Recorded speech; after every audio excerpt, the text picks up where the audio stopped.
A blessed day, learners. Get ready and prepare yourselves as we embark on an exciting journey of learning and discovery in this video. Today, we will explore body types and temperament, insights from Kretschmer and Sheldon. Stay safe, and may God bless you always. You're watching the Teacher Lumabon YouTube channel. Commit your way to the Lord, trust also in him, and he shall bring it to pass. Psalm 37 verse 5.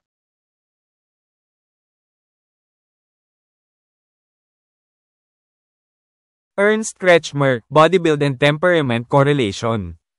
Ernst Kretschmer, a German psychiatrist, studied the relationship between body types, physique, and temperament. He proposed that certain physical builds are associated with specific character traits and a predisposition to particular types of crimes. Kretschmer identified three principal types of physiques.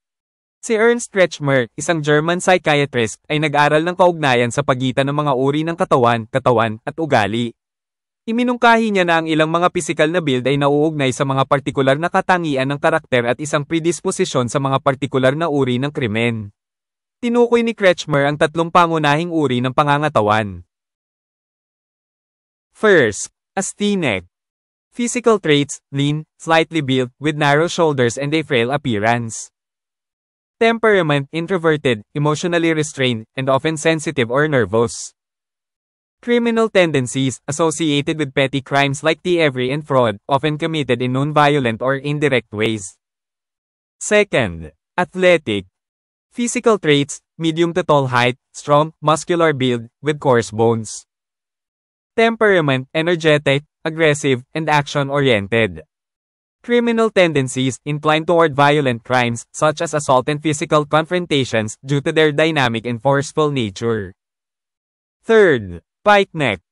Physical traits, medium height, rounded body with a massive neck and broad, fleshy face.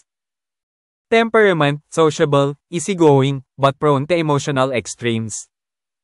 Criminal tendencies, tend to commit crimes of deception, fraud, and sometimes violence, often motivated by manipulation or emotional outbursts. Una, asthenic. Mga pisikal na katangian, payat, bahagyang nakapaloob, may makitid na balikat at mahina ang hitsura. Ugali, introvert, pinipigilan ng damdamin, at kadalasang sensitibo o kinakabahan. Mga kriminal na tendensya, nauugnay sa mga maliliit na krimen tulad ng pagnanakaw at pandaraya, kadalasang ginagawa sa hindi marahas o hindi direktang paraan. Pangalawa, athletic. Mga pisikal na katangian, katamtaman hanggang taas ang taas, malakas, matipuno, may magaspang na buto. Ugali, masigla, agresibo, at nakatuon sa pagkilos. Mga kriminal na tendensya, nakahilig sa mga marahas na krimen tulad ng pag-atake at pisikal na komprontasyon dahil sa kanilang dinamiko at malakas na kalikasan. Pangatlo, picnic. Mga pisikal na katangian, katamtamang taas, bilugan ng katawan na may napakalaking leeg at malapad, mataba ang mukha. Ugali, palakaibigan, madaling pakisamahan, ngunit madaling kapitan ng damdamin. Mga kriminal na tendensya, may posibilidad na gumawa ng mga krimen ng panlilinlang, pandaraya, at kung minsan ay karahasan, kadalasang udyok ng pagmamanipula o emosyonal na pagsabog.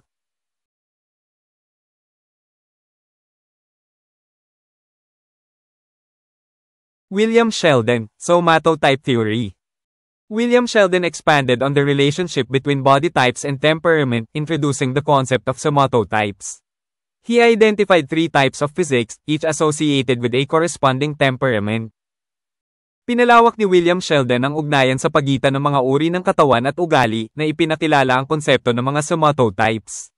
Tinukoy niya ang tatlong uri ng pangangatawan, bawat isa ay nauugnay sa isang kaukulang ugali.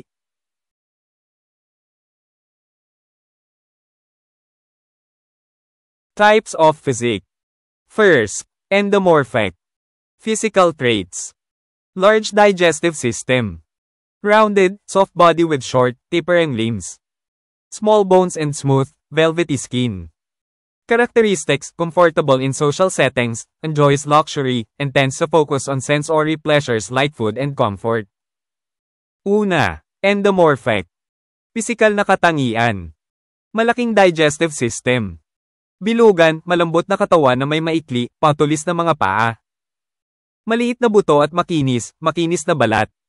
Mga katangian comfortable sa mga social setting, nasisiyahan sa karangyaan, at may posibilidad na tumuon sa mga pandaman na kasiyahan tulad ng pagkain at kaginhawahan. Second, mesomorphic. Physical traits. Predominantly muscular and robust build. Large wrists and hands with a powerful frame. Characteristics, assertive, competitive, and driven by activity and physical strength. Pangalawa, mesomorphic. Pisikal na katangian. Maskulado at matatag ang pangangatawan. Malaking palso at kamay na may malakas na frame. Mga katangian, mapanindigan, mapagkumpetensya, at hinihimok ng aktibidad at pisikal na lakas.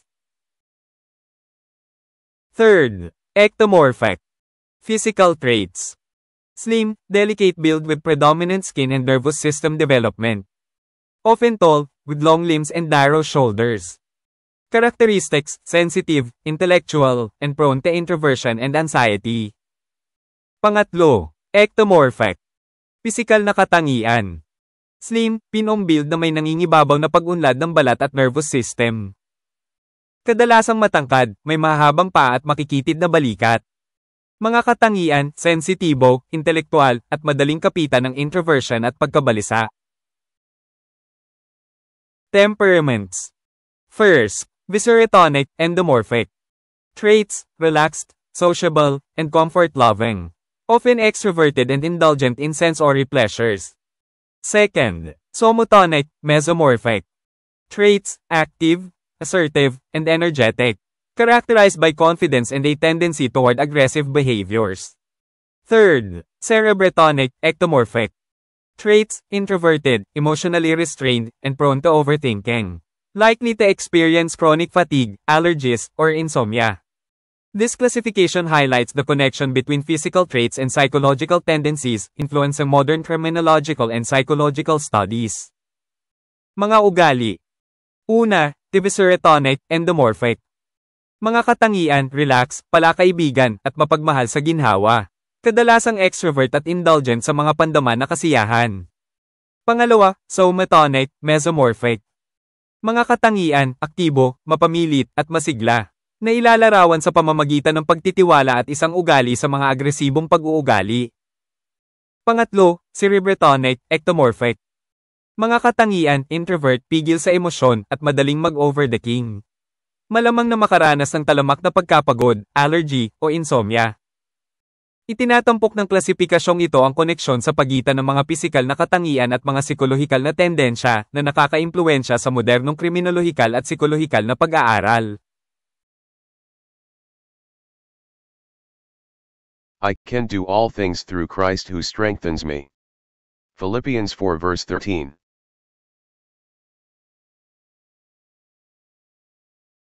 I hope you enjoyed and learned something new from our topic learning guide to criminology, Introduction to Criminology and Psychology of Crimes. Set 1.